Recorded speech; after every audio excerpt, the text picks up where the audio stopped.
Gentlemen, welcome back to the University of Smooth. I'm your host, Nixon the Dark. It is a slate gray sky in the middle of the Midwest, and we're experimenting with a new camera angle here so that we can give you better graphics and information to make this a more enjoyable experience as you learn game, get jacked, and convert your talent to clout.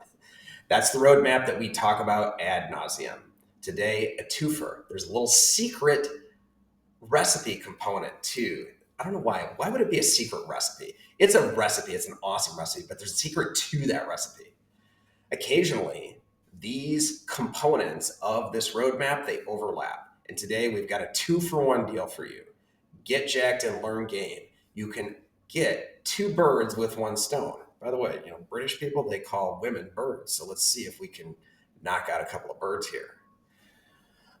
The baseline concept of female attraction and arousal is that women find dominant men attractive and arousing. Women are frequently reluctant to admit how attracted and aroused they are by dominant men. Just to say dominant, decisive, dynamic, borderline indifferent to her reality, somebody who just steamrolls ahead through life. Women find that incredibly attractive and arousing, but they tend to deny their preference for dominant men for three reasons. First, women, although they are submissive by nature, are only submissive for the right man. And they fear that if every man just assumes that by being more dominant that they will become more submissive, that's a misapprehension of the nature of hypergamy. They will be submissive. Women are naturally, innately craving the opportunity to be submissive, but only to legitimately dominant men. It is hard to be legitimately dominant. They are few and far between. So women don't like the idea of it getting out there that all you have to do is be dominant if you're not actually capable of being dominant. So that's the main reason that women will not just be on board with saying, oh yeah, be dominant and I'll submit. Second reason related to that is that hypergamy resists formula. It's our belief that you can reduce female attraction to a formula. In fact, it's quite simple. We've just said it's this 3-part process that we talk about over and over again.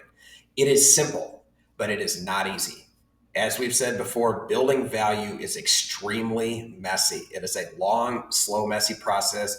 Yes, some guys have the shortcut in life, and doesn't matter what they do, they roll out of bed with all of that value ready-made. But men who do not have that ready-made value, they can build that value by following this roadmap. Simple does not mean easy, but from a female psychology standpoint, it's something they will innately, instinctively resist. So that's why women will not just openly say, oh yeah, we're that easy to figure out. It's not that they're super easy to figure out, but this formula, which is long, slow, and complex, it's still a formula that if you apply it, you will have better outcomes. But it's hard for a woman to just sign off on that idea. Third reason that women will casually or sometimes vociferously deny that they crave the opportunity to submit to a dominant man is because some men will be dumb enough to believe them.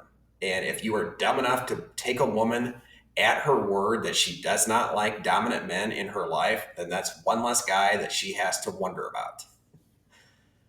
So that's your learn game lesson for today. That is your lesson in intersexual dynamics. Know it well. Apply it through your life. Where does get jacked figure in to that lesson? Testosterone is the living embodiment of male dominance. Testosterone is the living embodiment of male dominance, dynamism, and decisiveness. There are two ways to increase the amount of testosterone in your body. You can either lift weights to naturally build it up through your muscularity, or you can go get TRT. We don't do TRT here, no real opinions on it, but the reason we say get jacked, it's not just so that you can look better and have a better physical presentation. It will change your psychology. We've said this in a prior segment. Attractive behavior leads to attractive mindset. When you are naturally lifting weights and increasing the testosterone that is flowing through your body, and I guess it would happen with TRT, but we're not experts on that, you are creating a chemical environment in your body that leads to more masculine psychological output. Your mindset starts to become more dominant, less neurotic. You stop second guessing yourself. That's how you become more decisive. You become more agreeable to taking risks, just going up and randomly talking to some chick because there's no other voice in your head that's telling you not to do that. That's what testosterone does for you. So if you are becoming stronger, your psychology starts to express itself more dominantly. Of course, if you're not congruent, you're going to get blown out from time to time. But this is the process of building value, learning game, and embodying this exact profile that women find attractive. So if you do these things, if you just go out there and get jacked because you're a smart son of a bitch who follows our content, you now know how it applies in your life and why it is so critical for you to have as much possible testosterone as you can have. Okay, maybe not literally max out, but there's a reason why a lot of guys in society go for max level high T. They get rewarded for it. Thanks for listening. Like, subscribe, and final thought. If you are working out, increasing the amount of testosterone, you will see this mindset start to shift. You may find yourself taking risks that you might not ordinarily take. And occasionally, when you take risks, there is a downside. But there is often an upside that's worth pursuing. And for a lot of you guys, if it's been a tough go out there, I'll leave you with one question. What have you got to lose? Take care.